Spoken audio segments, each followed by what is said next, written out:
because I forgot to push the button. But luckily I noticed it right quick. And sometimes I don't notice it, and I do the whole lecture and you got nothing. But I noticed it. Sometimes students will yell at me and say, put that. Okay, so the microphone is on and we're continuing with Chapter 2. Chapter 2, the chemistry chapter. Everybody good so far? Did you read it? Good. So we have protons, neutrons, electrons. Yes? We have atomic number. We have atomic mass. What determines reactivity in an element or atom? The valence electrons. Everybody knows what valence electrons are, right? If I live in group 1, how many valence electrons do I have? 1. If I live in group 2, how many valence electrons? 2. 3? 3. You getting the point? Group 7 and group 1, they like to hang out and form what kind of bonds? Ionic bonds. If I have more than 1 or 2 to satisfy my valence shell, I'm going to probably do what kind of bonding? Covalent bonding. What's the difference between ionic and covalent bonding? Covalent bonding, share. Ionic, transfer. We're still attracted to each other, but if I lose an electron, that means I have now a what? I have a charge. My charge is positive. If I gain an electron, I now have a negative charge. What do we call me now? If I have a charge, I am an ion. Yes? What kind of bonding? Ionic bonding. Tends to form what kind of compounds? Sodium chloride. Sodium chloride. Sodium chloride. That's a hint. What kind of compound is sodium chloride? That's an easy hint, because what do you call sodium chloride? Salt. So that kind of bonding tends to form what kind of compound?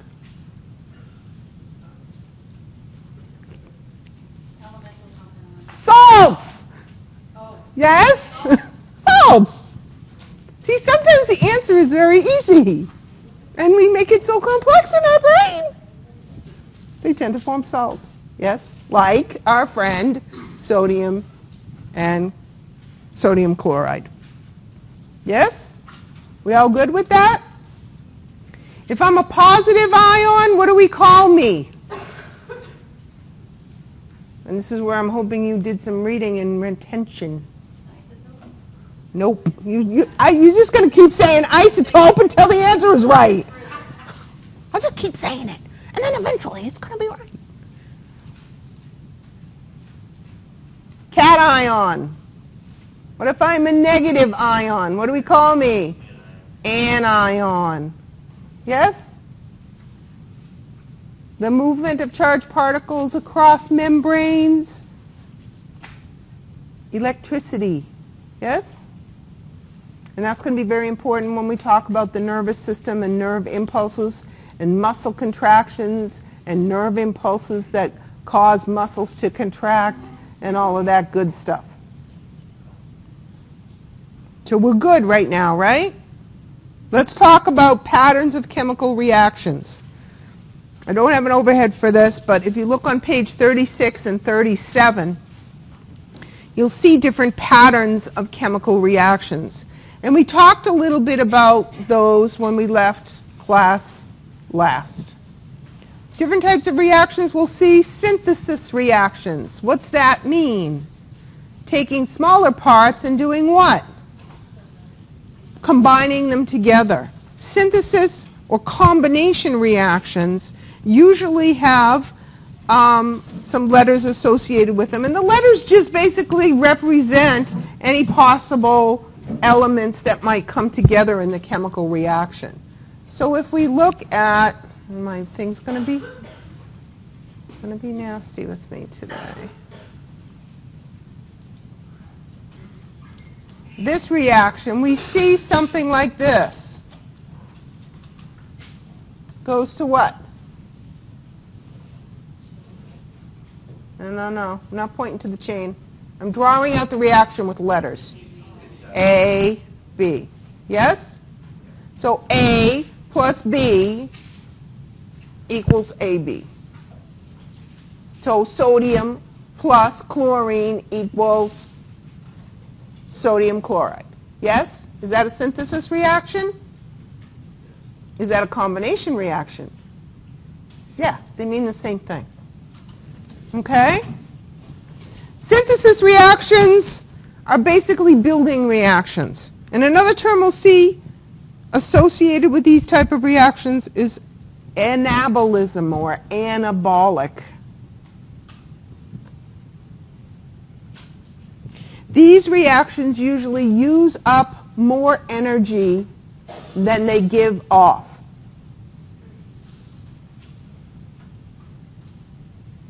Yes? What's the next type of reaction? The opposite. I'm breaking something apart. So we're going to take the same letters associated with the synthesis reaction, and we are going to now break it apart. So AB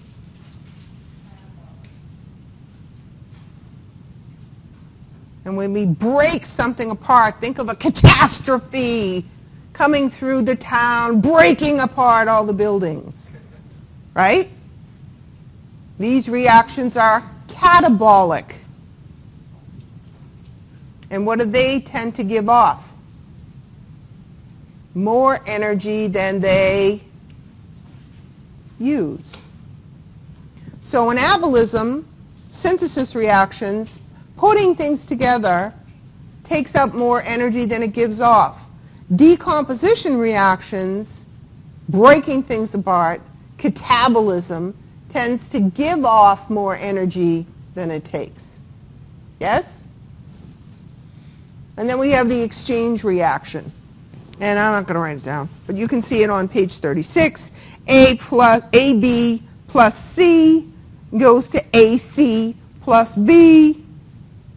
Or if I have compounds that come together like AB plus CD, they can switch their components and give me AD plus CB. Yes? And that's an exchange reaction. Other types of reactions that we're going to discuss, especially second semester, are things called oxidation and reduction reactions. They happen hand in hand.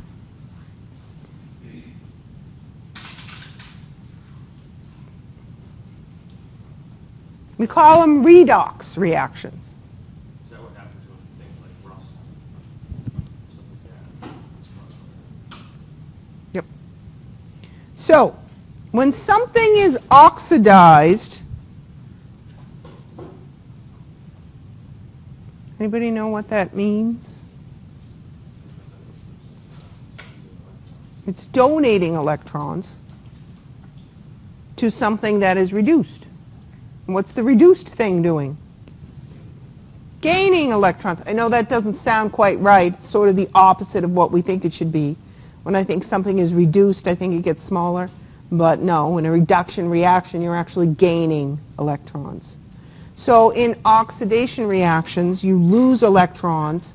In reduction reactions, you gain. Do you see why they happen hand in hand? If I'm losing an electron, somebody needs it, right?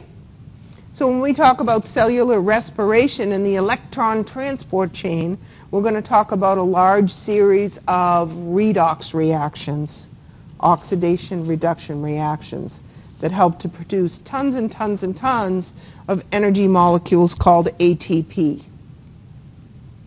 You with me still? Oh, did I hear a Not really? Remember, this is like a factory. I have to take things apart. I have to put things together so I can get a product, right? So think of it that way. That's what your cells are constantly doing. They're making things for you to use in other places. They're breaking things down for you to use in other places. Who didn't eat breakfast this morning? Ah, still. The numbers are going down. But you need a series of combinations of reactions to help your body survive the stress that you're putting it under by not giving it any building blocks with breakfast. Right? You have to make or synthesize hormones that are going to be released so you can break things down and use them. Yes, dear? So,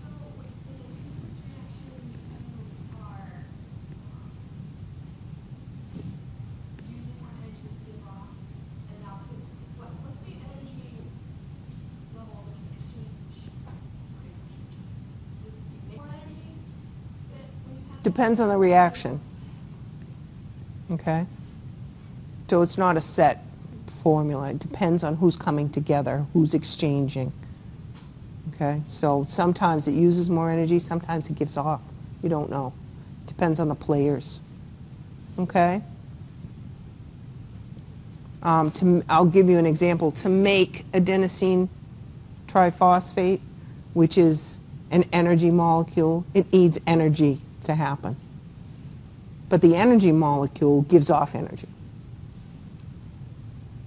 Okay? And that's this little ditty down here.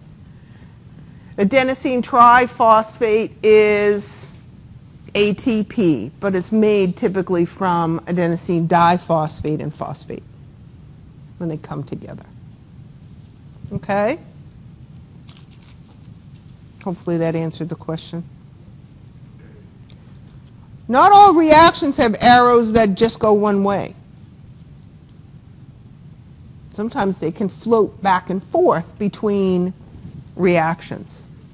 So if I have a reaction like this one, that I see this,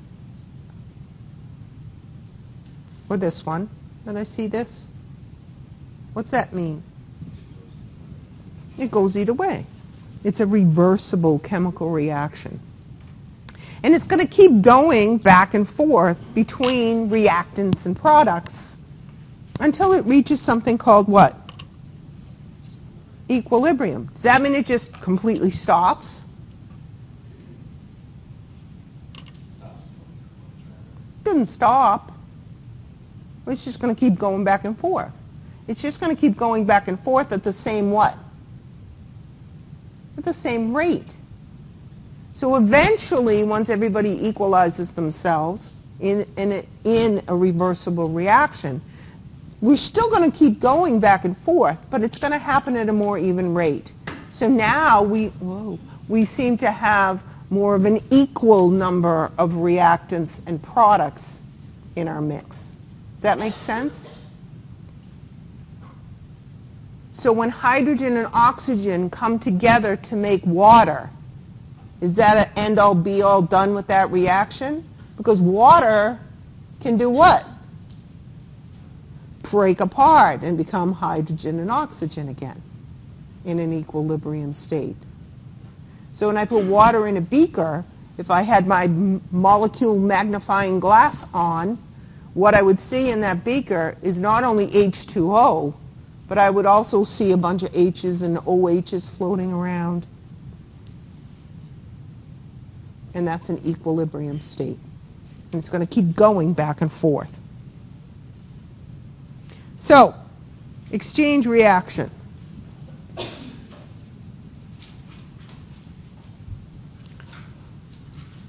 Some of the things that are going to either increase or decrease the rate of chemical reactions are things that are going to affect the movement rate of molecules.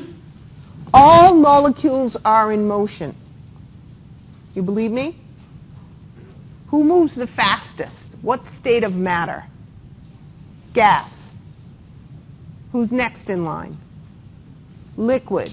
Who's the slowest? Solid. Is this moving? Yes. The atoms that make this bench up are constantly in motion. You believe me? They're not moving like we think. Remember, we're talking really, really small. They're kind of shaking. But we can't see it, can we? No, we can't visualize anything like that. But in the molecular world, all molecules are in motion. At what point do molecules stop moving? When the temperature goes low enough. Does anybody know what that temperature is? It's called 0 degrees Kelvin. Have we ever reached that on this planet normally? No. It's really, really cold. What's the number? It's like minus 200 and... Is it 260 Celsius? Yeah, you'd be hard-pressed to get that cold. Okay? So that's when molecules stop moving. We have not seen that, at least as far as we know. So temperature is going to influence the rate of chemical reactions because it influences what? The rate at which molecules move. If I increase the temperature, what do you think they're going to do? They're going to move faster. The faster they move, the better chances that they're going to bang into each other, right? So temperature can influence. What if I bring the temperature down? I slow the rate of reaction. So temperature is a factor in reaction rate. Yes? You still with me? How about concentration? Think of my friend sodium chloride. If I have if you are all little sodiums and chlorines, right? In this room, and you're moving, you're all moving. You ever have one of those little cars that when you were a kid it moved and when it banged into the wall it turned around and went in a different direction? Right? That's you in this room. You're going to keep doing that until you bang into somebody else and form sodium chloride.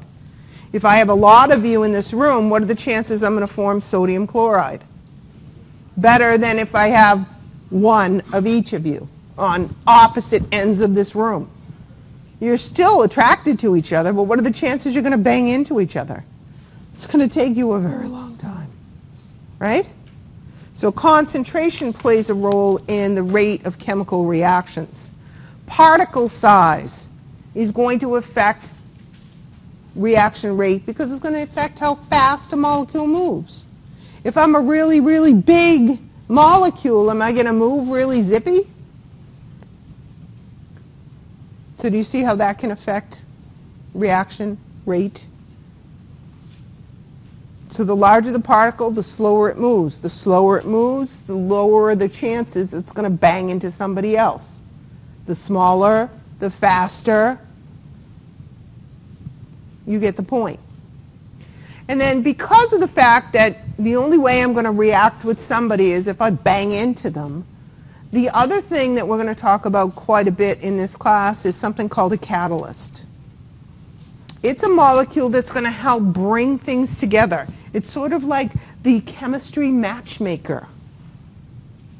It sees or helps two, A, B, come together to make AB.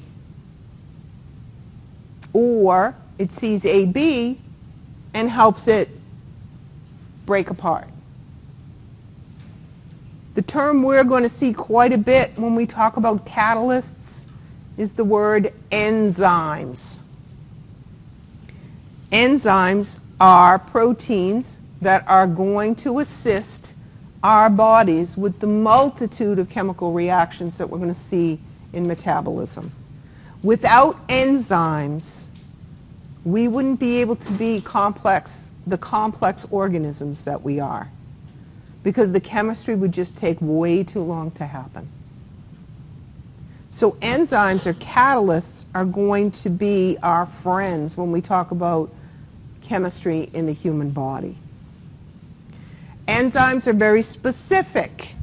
They are made a very specific way, and they have to be a very specific shape. What happens if I don't make my enzymes the right shape? They're not going to work. It's sort of like when you were a kid and you had to get one of those wooden puzzles with the different colors, different sizes and shapes, and you had to fit the pegs into the holes. If they're not the right shape, they're not going to fit. If the enzyme isn't made properly, it's not going to work. So that brings us into biochemistry. This is the scary one, the scary word. You had chemistry, you're good now. Now we're into biochemistry. Why is that so frightening, a word? What's the difference between chemistry and biochemistry? It's the chemistry we talk about when we talk about living organisms. That's all.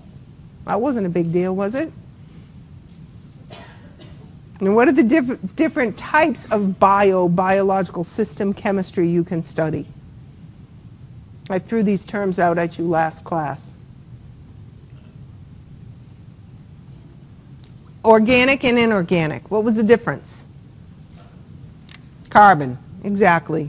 So when we talk about inorganic molecules, give me an example of an inorganic molecule that we've already talked about so far in this class. H2O, water. Sodium chloride. Those are inorganic molecules because they don't contain carbon. Organic molecules, everybody that has carbon in it. Carbon dioxide, organic or inorganic? Organic. Methane. Organic, CH4. Yes? Oh, carbon. That's it. So inorganic compounds like our friend water. Does inorganic mean I'm not important in the environment? Hell no. Water is inorganic, right? Can you survive? Any living organism that you know of to this point survive without water? No. So inorganic compounds doesn't mean I'm not important. It just means I don't have carbon. And water is the first one they discuss in the textbook. 60 to 80% of the volume of most living cells is water. Water is very important because it's going to help the cells maintain metabolic rates, maintain metabolism. All of this chemistry I keep talking about is happening in what?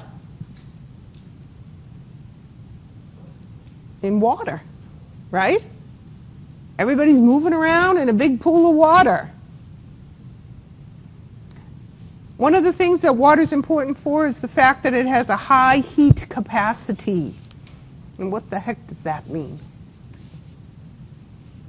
It can hold a large amount of heat because of the way the molecule is constructed. Why is that important for us?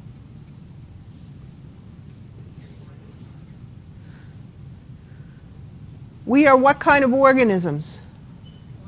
We are warm-blooded organisms, so we rely on everything working at a certain temperature. Remember, temperature affects chemistry, doesn't it? So we have to maintain a core body temperature. Anybody know what it is? 98.6 degrees Fahrenheit. Let's get Celsius now. 37 degrees Celsius. So we have to maintain that body temperature so our chemistry can work properly. If that goes down too much, what's going to happen to our chemistry? It's going to slow it way down. Are we going to be able to function properly? No.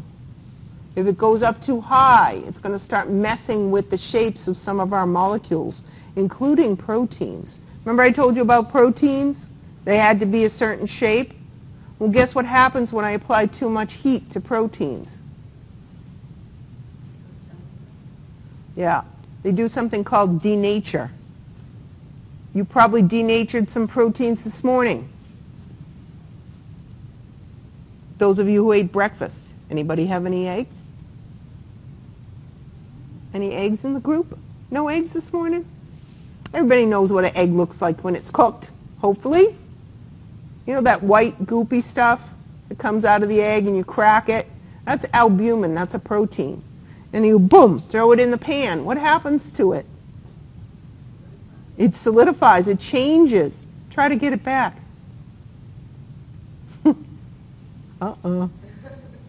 You've denatured proteins with heat.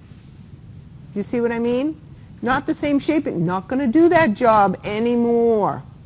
So temperature is important, and water is going to help us maintain that core body temperature. High heat of vaporization comes in handy, especially when it's really hot outside. Why? You're always sweating. Always. Even when it's cold out, you sweat. Smell your armpits of your clothes at the end of the day, and then ask yourself, do I sweat all day? Yes, you do. Why? Because water has a high heat of vaporization. And if water vaporizes, it's going to take a lot of what with it? Heat. Again, the reason I bring up summer is because we realize it more in the summer. When I'm hot and I sweat, we can realize it even more when I stand in front of a fan, right?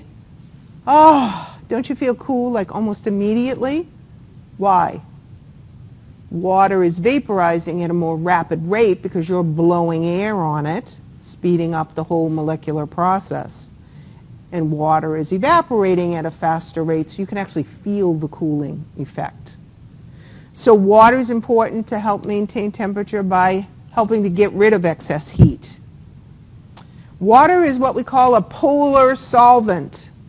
Water is a polar molecule, right? We talked about this already, didn't we? It's got a slightly positive and a slightly negative end. And because of that, it holds together with other water molecules very nicely, and it also attracts and helps pull things closer together so they can what? Remember, in order for me to react with you as a molecule, I have to be what? I have to be close enough. So water is a very good polar solvent, a very good thing to dissolve other things in. Sometimes it's referred to as the universal solvent. Does everything dissolve in water? No, but most things do. So it's going to help us with many reactions of metabolism. One of the big things it's going to help us with is those decomposition reactions. Sometimes when I add water to molecules, I can decompose them through a process called, you ready for it? Hydrolysis. Break that word down. Hydro means what? Water. What's lysis mean? Break apart. So a hydrolysis reaction, a decomposition reaction, is a reaction in which I add water to do what? Break something apart. Okay? Sometimes I can suck water out and bring things together. Guess what that one's called? Dehydration synthesis. Because remember, synthesis reactions were things that I brought when I brought things together, right? So a dehydration synthesis reaction is also very important in metabolism. This is the way we actually produce some of our own water through the chemistry that is going on inside of our cells. And then water is also very important for cushioning. Everybody go like this. Ready?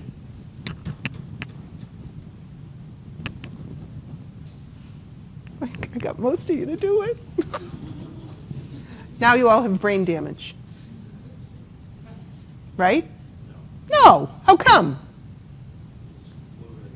Yeah, you have something called cerebrospinal fluid that cushions your brain. If you didn't have that and you did that, what would happen?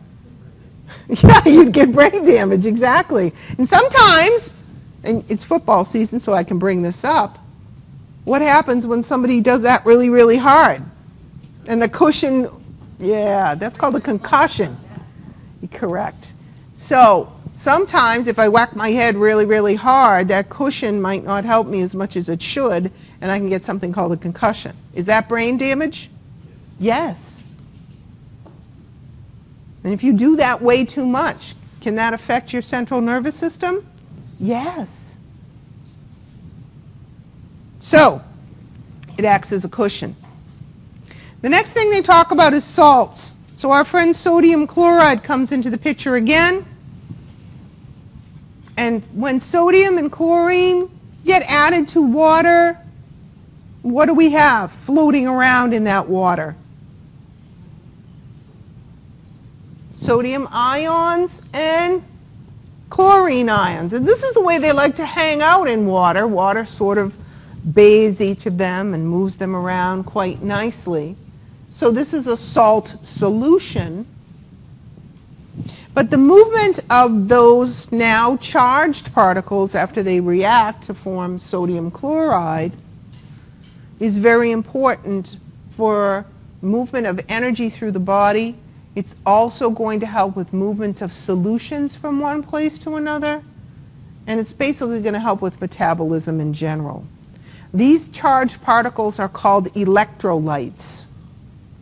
And the concentration of these particles in your circulatory system can be monitored to make sure that you have the right balance. Does anybody know what can happen to you if your electrolyte balance is off? Yeah, you can die. You want to kill somebody? Should I shut that off? What if you dose somebody with high doses of potassium? Can you kill them? Yes, you can. You can mess up their electrical system, especially that electrical system that's controlling their heart rate. So there was a group of people, athletic people, who realized that when people sweat a lot, not only did they lose water, but they also lose a lot of these very vital electrolytes when they sweat. And what did they develop? Gatorade. I just stand at the counter. I feel really crappy and hot. I shake it on my tongue and I feel better. Gatorade, are you ready? Is for people that are sweating profusely and losing electrolytes. Gatorade is not for the couch potato who's watching SpongeBob and eating chips. Yes? You see the difference? Do not buy Gatorade for your children if they're going to sit in the car and watch the DVD while you're driving somewhere. I don't care if it's blue or if it's pink. That's not for them to drink. Do you see why? Because it's meant to replenish lost electrolytes. If you're not losing electrolytes, you don't need replenishment. What are you going to do to your electrolyte balance when you drink that stuff and you're not sweating profusely? You're going to disrupt your electrolyte balance. Yeah. When they first started, and I'm embarrassed to say, in the early days of Gatorade, yes, I was around. But when I worked in the clinical lab and people would come in and we'd do their electrolytes, they would be all over the place. And then we finally figured out, ask them the question, have they just had some Gatorade? And yes, that will affect your electrolyte balance tremendously. So stop just drinking it for lunch and stuff. It's not for you. It's for the athlete. Okay? Huh? Yeah, and if you're losing, sometimes they say, and that's what a lot of like Pedialytes and things like that, they're the same basic thing, replenishing lost electrolytes. So if you have diarrhea and vomiting, are you losing excess electrolytes? Yes. The problem with Gatorade, though, is there's also a lot of carbohydrates in there, a lot of sugar for that energy punch, and sometimes that can be a little disruptive to the thing you're trying to fix. So that's why the Pedialytes are better. They taste like crap, but they taste like crap because they're not loaded with sugar. So if you had a choice to try and make a little one feel better and they wouldn't drink the Pedialyte, but they would drink the Gatorade, go with the Gatorade, I'd say. Right? Yeah. So now they're coming out with different products that aren't loaded with sugar as well. Acids and bases. So what's an acid? Here's the definition. Ready?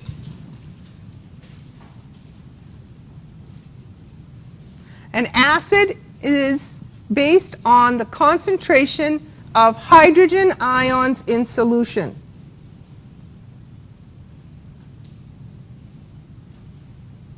What's a base? It's not negative hydrogen ions, it's hydroxyl ions, or OH minus ions. Now, what's water? H2O, right?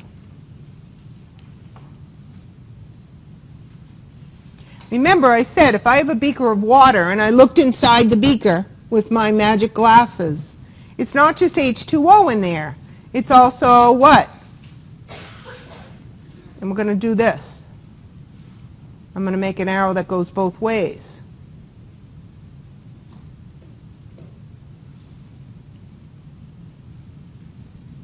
Yes? When they snap back together, that makes H2O. When they pull apart, we have hydrogen ions and hydroxyl ions in solution. Correct? And sometimes, now pure water just hanging out, doing its equilibrium thing, going back and forth, has an equal concentration of what?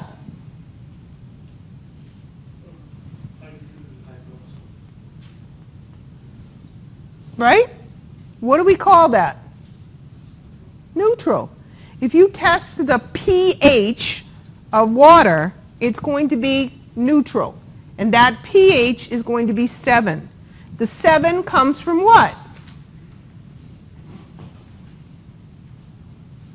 That exponent. So I look at the concentration of hydrogen ions and hydroxyl ions in solution, and in a neutral solution, the concentration is equal. That number, pH, is 7. Do we see where it comes from? Say yes. And say everybody. Anybody say no?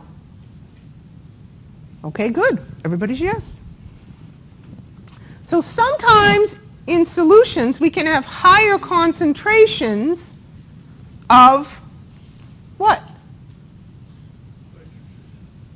So if I put something acidic into a beaker of water, it's going to cause it to denature, and the concentration of hydrogen ions in solution will do what? Go up. That's a negative number. So if I go from -7 to -4, I have a higher concentration of what? Hydrogen ions than I do the other guy, hydroxyl. Yes? This is what kind of solution? Acidic. Yes? What if the opposite happens? So I put some bleach in there. What happens to the concentration of hydrogen ions in my solution?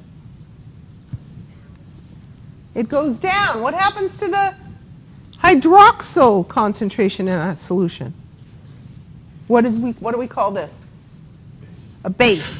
This pH is always going to be based on what? Hydrogen ions in solution. So a pH of 10 is what? Basic.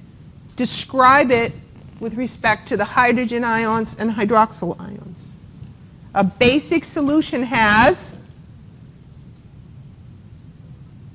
a higher concentration of hydroxyl ions than hydrogen ions. So you understand pH?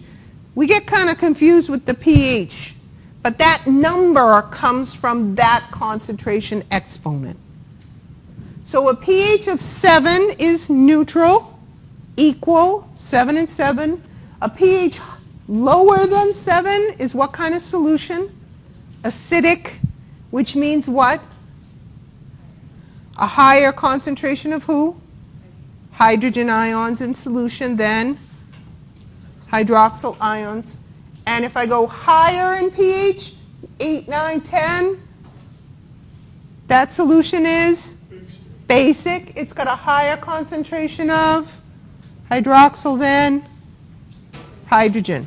What you need to do is go home or go after class and stare at this for a while. Okay? And then it'll make more sense.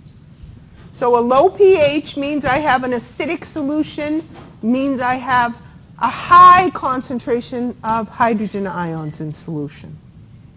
Yes? And certain things can donate and take up what we call protons. What happens to hydrogen when it loses an electron? What's left? It's a proton. Remember on your periodic table, hydrogen lived all the way over there in group 1, right at the very top. On the periodic table, how many neutrons does hydrogen have? 0. Now, hydrogen can have... Yay! If hydrogen has some neutrons, did I just say neurons? I said that twice, didn't I? Neutrons, it can be in different forms, and we call them isotopes. See, her answer was eventually going to be right. So that's why you see the term proton donor, because when hydrogen becomes an ion, a positive ion, it's just basically a proton. Yes? Okay. So everybody good with the whole concept of acids and bases? If I add certain things to water, it's going to cause it to denature. And if I look in that solution, if I have a basic solution, I'm going to have more OHs than I have Hs. If I have an acidic solution, I'm going to have more H's than I have OHs. Sodium hydroxide does that. What is it? Acid or base? It's a base. Hydrochloric acid is a acid. So when I put it into water, I'm going to see more hydrogen ions than OH ions. That makes sense, right? Hydrochloric acid is this. When it denatures, what do I get?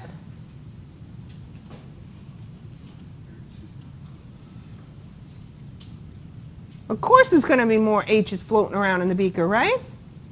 What's sodium hydroxide? You getting the point? When it denatures, what do I get?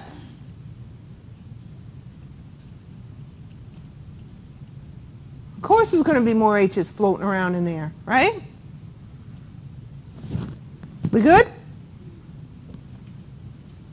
So, reactions that are going to help bring things together and take things apart. Dehydration synthesis.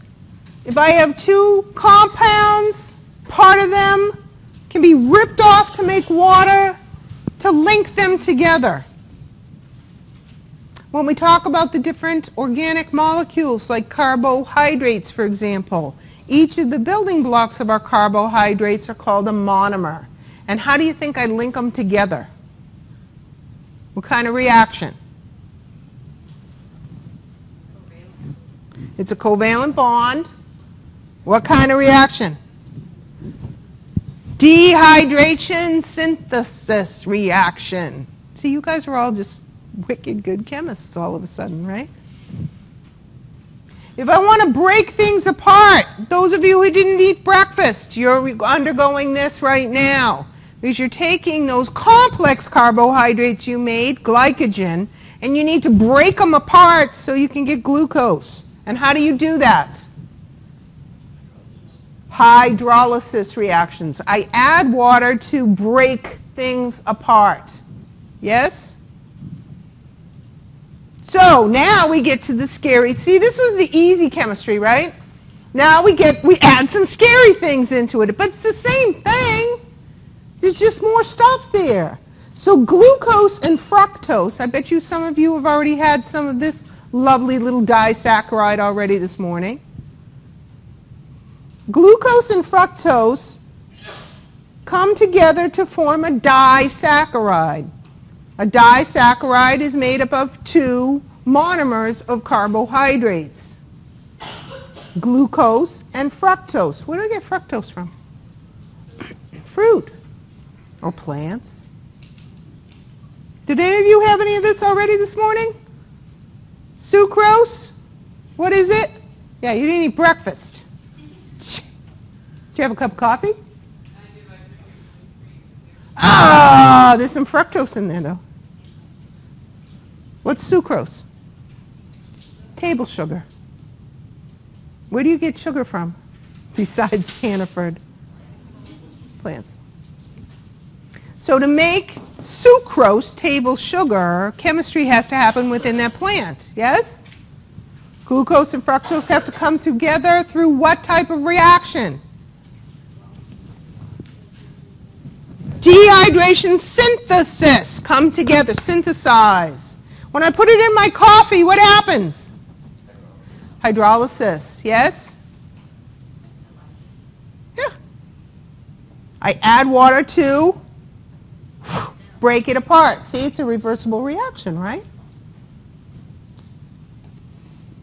See how chemistry you are? All right, let's add a whole bunch of C's and H's and all of these good things and start talking about some more complex molecules. And the first ones we're going to talk about are carbohydrates. Carbohydrates are made up of monomers of simple sugars. These monomers, building blocks, are called mono, which means what? One, saccharides. Yes? And you already are familiar with some of them already. Glucose, fructose, galactose, deoxyribose, and ribose are all simple monomers of the carbohydrate family. C6H12O6.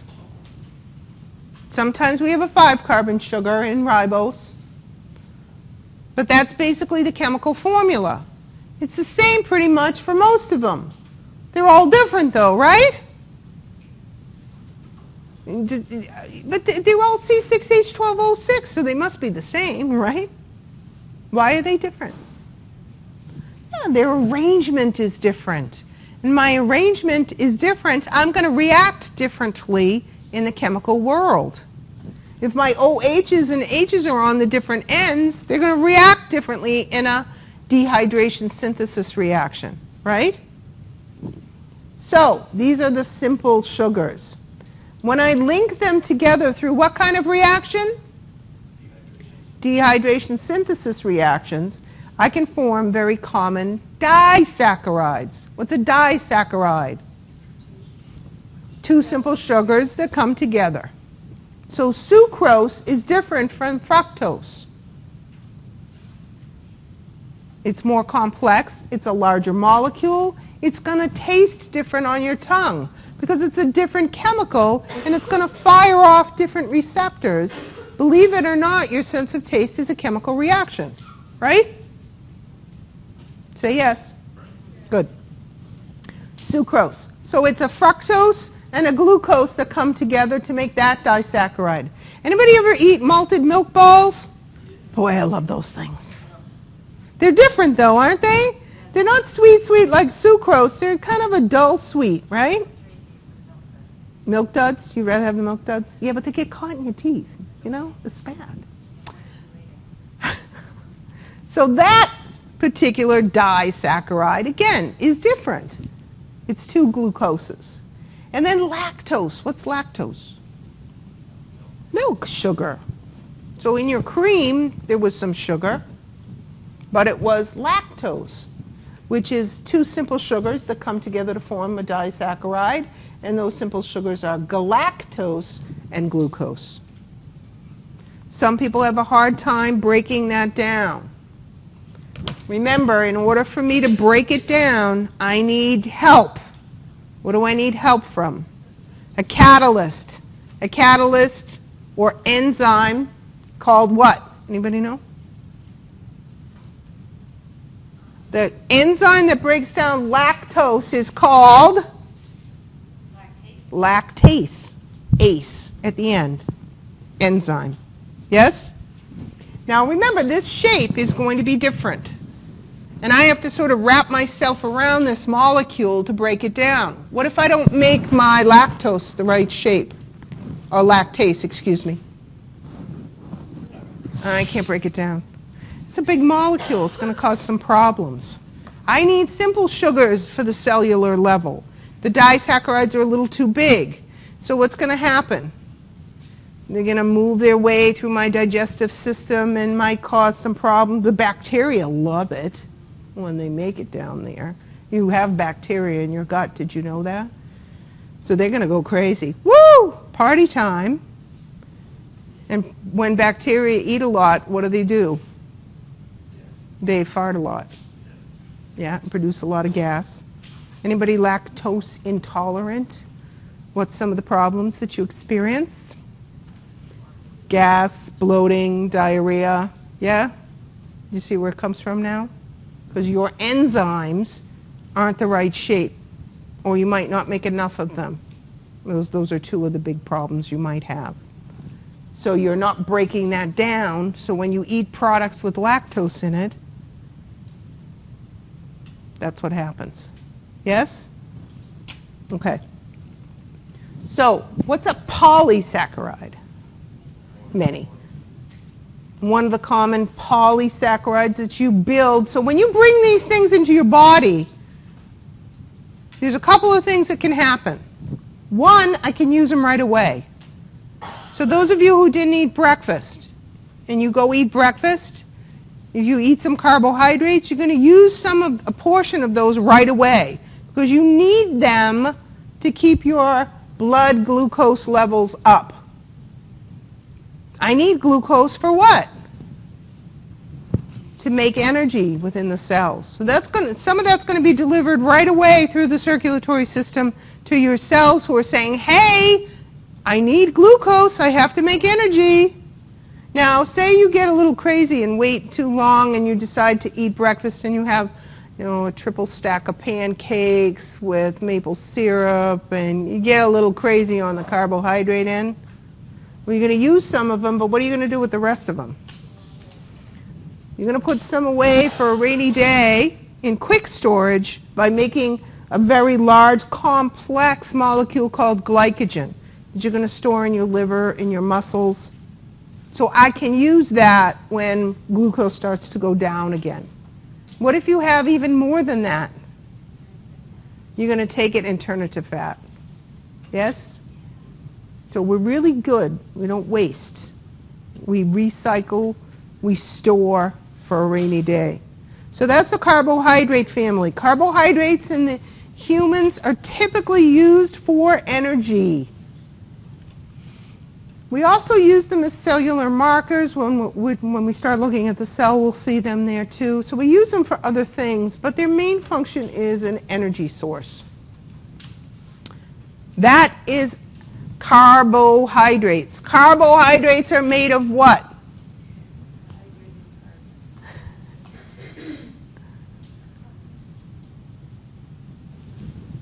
Well, carbohydrates are made of what?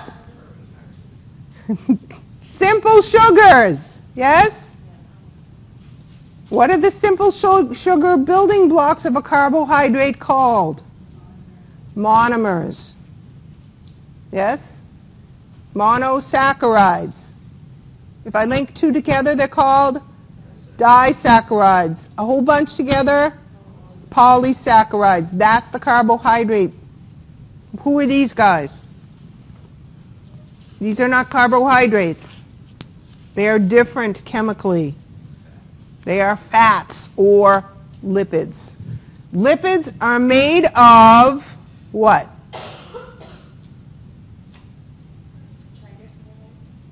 Well, triglycerides is a form of lipid. They're made of something called glycerol. We see that dude on the end.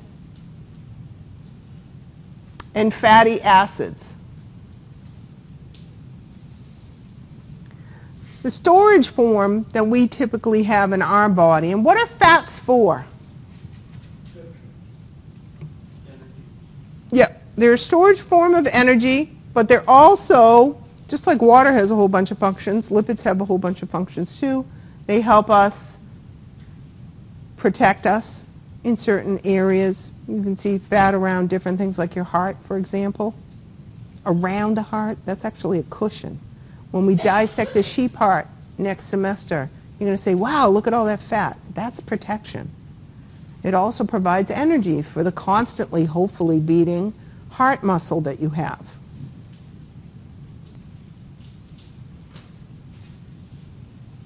So we store in the form of triglycerides. And what's a triglyceride? One glycerol and 3 what? Fatty acids. In the lipid family, we also see something called a phospholipid. And when we talk about the plasma membrane, the covering around all of our cells, we'll see it's made of fat. Is it important for us to have fat in our diets? Yes. Why? Yeah, we need to make all of our plasma membranes from the fat that you eat. In order to make them, what do I have to undergo? Yes, what kind of synthesis? Dehydration synthesis reaction. When you bring in lipids, what do I have to do to them so I can get the building blocks I need? Hydrolysis. Yes? So the cheeseburger fats are not the same as your fats. So what do you have to do to them? Break them apart into glycerol and fatty acids and then bring them back together in the form that you need them. That's part of the work of your cells. So, phospholipids is another form we'll see them in. These guys have the glycerol and fatty acids just like the other guys. And then they have something called a phospho or phosphorus containing polar head.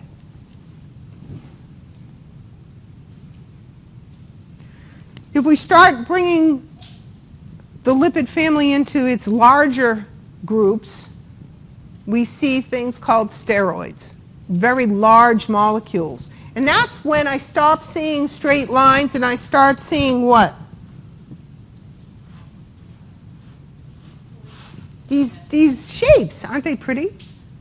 Why do we draw these?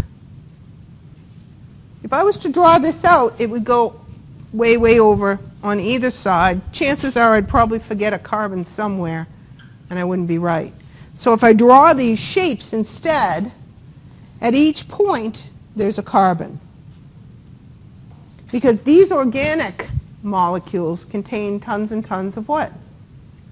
They form long, long carbon chains. And steroids are big, huge molecules. Many, many carbons long. So we start to see these formations when the molecule starts getting really, really big. One really popular steroid, cholesterol. I thought that was bad. Is cholesterol bad? Well, hell no. In all of your plasma membranes, in every single cell in your body, one of the very important components of that plasma membrane is cholesterol. The problem is, it's so gosh darn important, will you make your own? So when you bring in lipids, you're going to use some of those building blocks to make your own cholesterol. And guess what? Sometimes we make too much. If we take in too much cholesterol, that might be too much as well. Too much for the guys that are responsible for taking the cholesterol and putting it where it belongs. Those are protein carriers.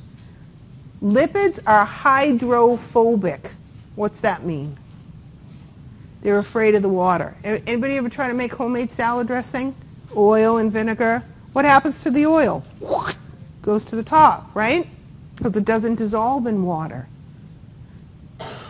What's carrying all the stuff in your body around? Water. Blood plasma. So if I need to transport lipids around my body and they're afraid of the water, what am I going to do? No. I still need them. I want to break them down. Store them on the side. I need somebody to help them get around.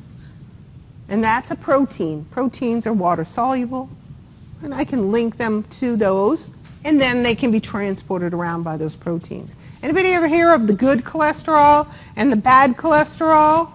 Those aren't actually cholesterol, they're protein carriers.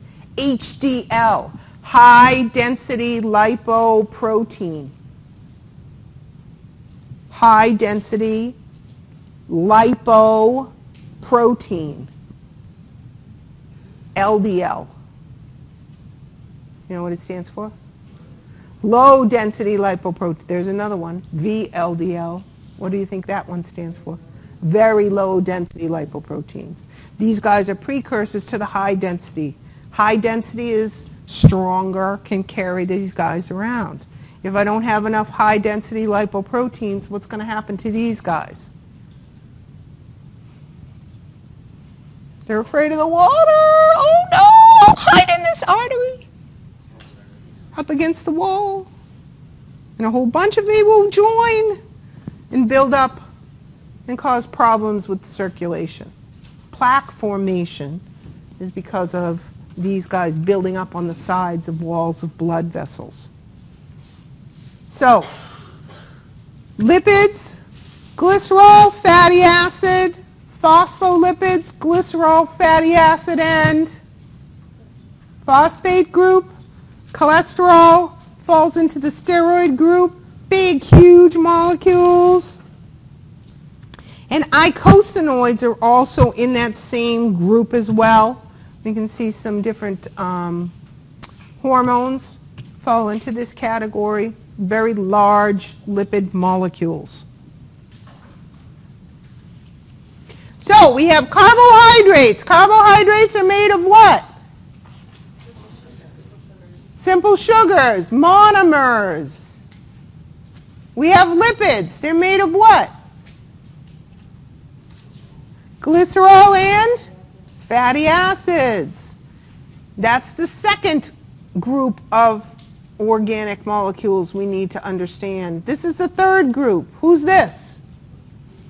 Proteins. What are proteins made of?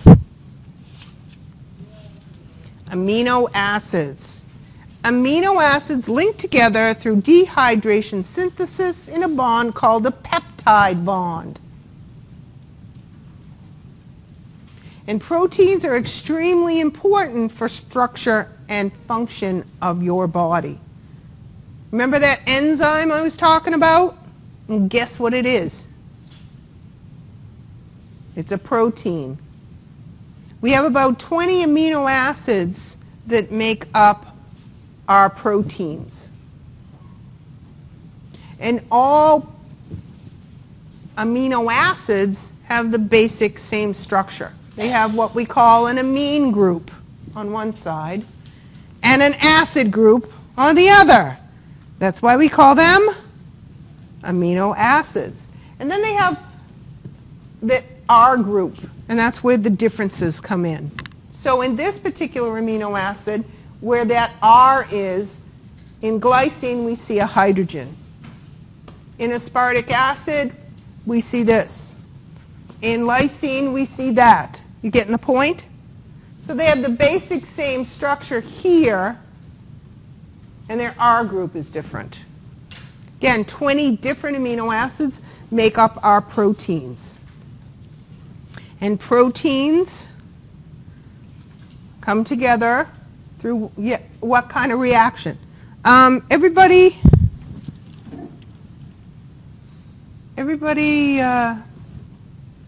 wait a minute. Click your clickers. We're going to get to some questions, but someone has to leave early. So yeah, so we might as well take attendance now.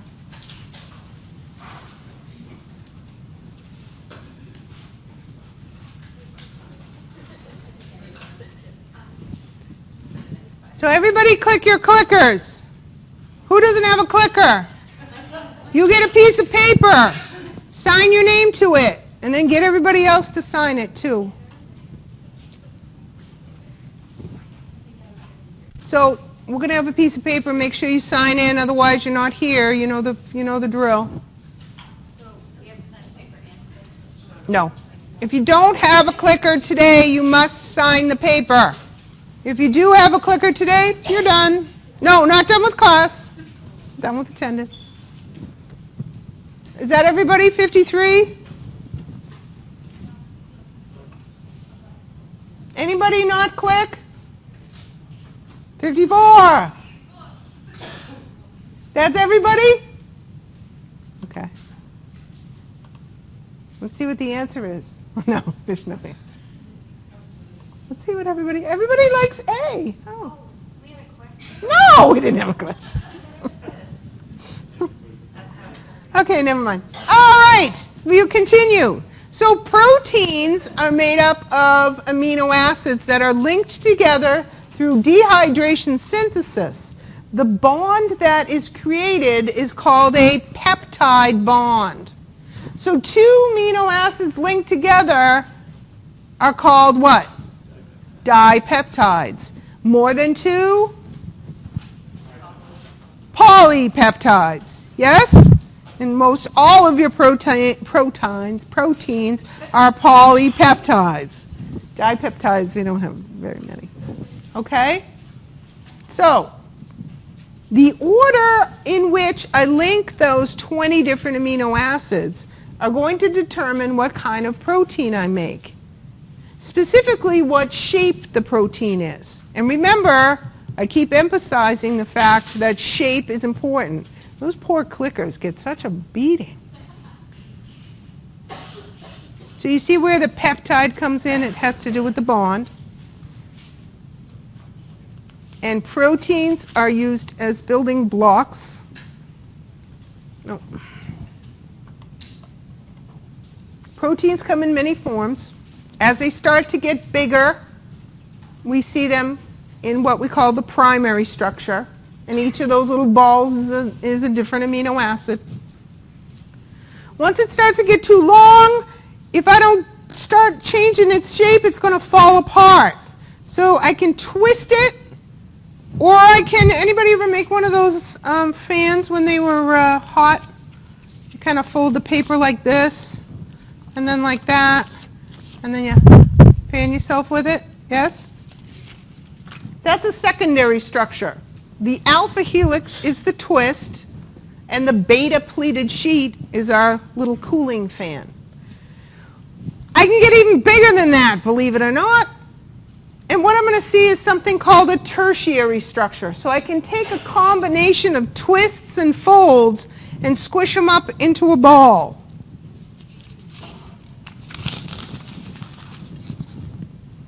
It's not random, it's very specific. What's it determined by? That fold, the way it folds, is very specific. It's determined by what? The order of what? Amino acids. The order of amino acids is going to determine the fold. The order of amino acids is going to determine the shape. So when I start getting really big, it's the amino acid sequence that's going to determine how I crumble that protein up. That's called the tertiary structure. I can take 3 or 4 of those and stick them together. Now I get a honking big molecule, don't I? Quaternary structure. One of the common quaternary structures that you are going to be introduced to is something called the hemoglobin molecule. What's that do for a living? It's inside red blood cells, and it's going to help transport respiratory gases for you. So proteins are extremely important. They're very specific, and the order of amino acids is going to determine their shape. Their shape has to be just right, or they're not going to be able to do their job. You with me? Without enzymes, chemistry would use way more energy to happen. So we use these little analogies of taking a ball and pushing it up a hill and then rolling it down. that energy that it takes to push that ball up the hill, to take those reactants and turn them into products, is called activation energy. The amount of energy it takes to bring those guys together. Without the enzyme, the amount of activation energy we would need to use would be so great that we wouldn't be able to survive. What happens when the enzyme comes into play? They break down a lot faster, using a lot less what? Energy. Or they come together a lot faster. But reactants turn into products with a lot less energy when we have a protein help. So enzymes are going to be extremely important for our chemistry within our bodies. The shape of that protein is extremely important. So I didn't just ball up that what did I do with it? Yeah, I did. Okay, this ball isn't just random. The active site of this ball might be this very specific little fold right here. If I don't fold it just right, and I don't have this very specific little fold, and we see a picture here of that place called the active site, if it isn't exposed just right, is this thing going to work? Now I can throw it away again. No, it's not going to work, right? So the active site of an enzyme is going to help with chemical reactions, and it's very, very specific, a very, very specific region in proteins. So it can bring things together or pull things apart, and it's going to help decrease activation energy in our bodies. So that's proteins. What are proteins made of? Amino acids. How many different amino acids do we have? Brought together by what? Peptide bonds. 2 amino acids together is a dipeptide. A whole bunch of amino acids, polypeptide. So we have carbohydrates, lipids, proteins. You had a question? Yes. What is the R group? That's where we see a different structure on the amino and acid group. So if you look at the picture, that R in one amino acid is going to be hydrogen. In the next amino acid, it's going to be something different. You see that diagram? Yes? See? So the R is just something different, and that's what makes the amino acid different. Yes? It's easier to draw when you're trying to explain it, and instead of drawing all the C's and the H's out, you just put an R there, and we know it's an amino acid. So we have 3. Now we're going to have 4. There's 4 organic molecules that you need to understand. This is the other one. What's it called?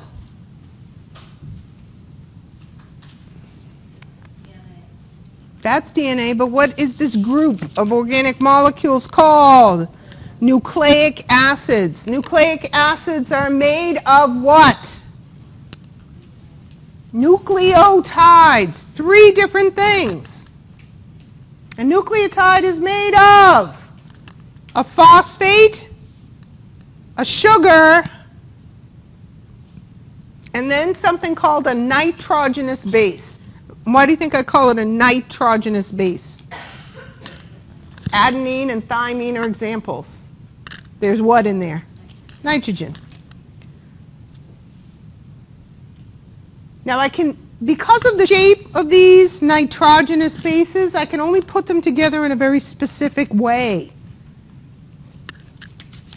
The molecules I'm talking about are ATP, adenosine triphosphate, adenosine diphosphate, ribonucleic acid, deoxyribonucleic acid.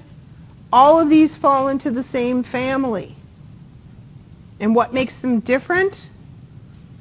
Different sugars, different nitrogenous bases. So in DNA, deoxyribo what? Nucleic acid. What organic molecule family does it belong to?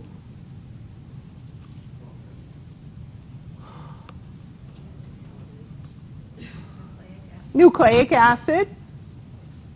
What's it made of? Phosphate, sugars, nitrogenous bases. Those all together are called what? Nucleotides. Yes? There's 4 different nitrogenous bases that make up the DNA molecule. Adenine, thymine, guanine, cytosine. A combination of purines, adenine and guanine, and pyrimidines, thymine and cytosine. I'm not going to get crazy about that. Yes? They come together to make a very, very large molecule. And this molecule is going to be important. It's your directions. It's your map. And we'll talk about that. But it can only fit together in a very specific way. It forms something called a double helix. We saw the helix before when we were talking about proteins, right? We had to twist it when it started getting big. And the only bases that will fit together, nitrogenous bases, to form this molecule properly is adenine and thymine and cytosine and guanine. Remember, these are adenine and guanine are purines, pyrimidines. You can only fit a purine to a pyrimidine. Otherwise, the rung of the ladder will be too big or too small. So if I built you a ladder and I made the rungs of the ladder all different sizes, would that work very well? No. So we have to keep the rungs of the ladder in the double helix the same size, and that's the only way to do it. The other one is RNA. It's a little bit different. It's also made of phosphate and sugar and nitrogenous base, but the sugar is different. In DNA, it's what kind of sugar? Deoxyribose. In RNA, guess what the name of the sugar is? Ribose. It also has nitrogenous bases, but it doesn't have any thymine. Instead, it's got one that's very similar called uracil. We'll talk more about that when we talk about protein synthesis in the next chapter. This is another of those nucleic acids. Here's your buddy who? ATP. What's that? That's adenine, right? What is it? It's a nitrogenous base. What's this? Sugar. What's this? Phosphate. Remember I said all nucleic acids are made of what? Phosphates, sugars, nitrogenous bases. Same family. ATP has how many phosphates? 3.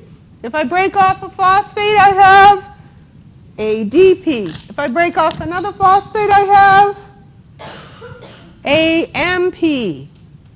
These are all precursors to this guy. Adenosine monophosphate is only 1 phosphate. Yes?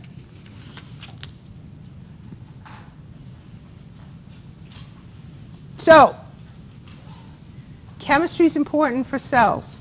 Cells need chemistry to work. All of these things that we just talked about, you're going to hear over and over and over again. So, just like the language of anatomy, I said you need to learn, you also need to learn the language of chemistry. Yes? So, here's some good little tables that you should look at. Common elements, carbon, hydrogen, oxygen. Common elements composing the human body. Common elements composing the human body. Don't forget the trace ones, minerals, all important. Do you have to memorize those? No. Here's where some of our lipids live. Excuse me. Proteins are for structure and movement. DNA and RNA. Take out your clickers. I hear all the books being put away. Which of the following is not an example? Excuse me. Is not an example of matter. Oh, I got to start. That would help.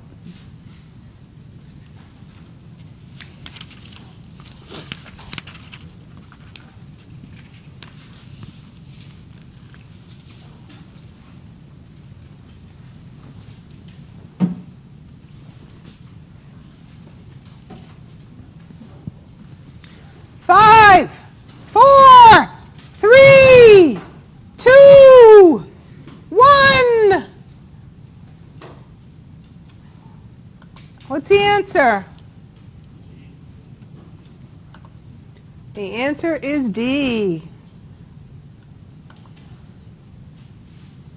A hand bone is not matter? Yes, it is. The air, just because it's a gas and it's light doesn't mean it's not matter. It takes up space, doesn't it? It has weight, doesn't it? One more question and then you can go. Chemical energy is...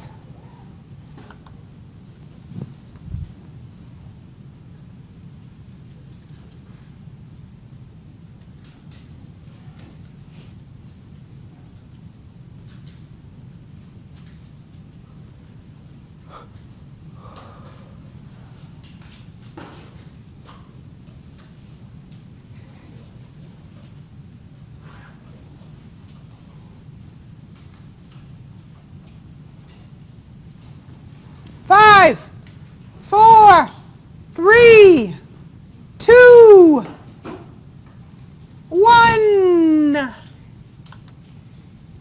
What's the answer? The answer is D.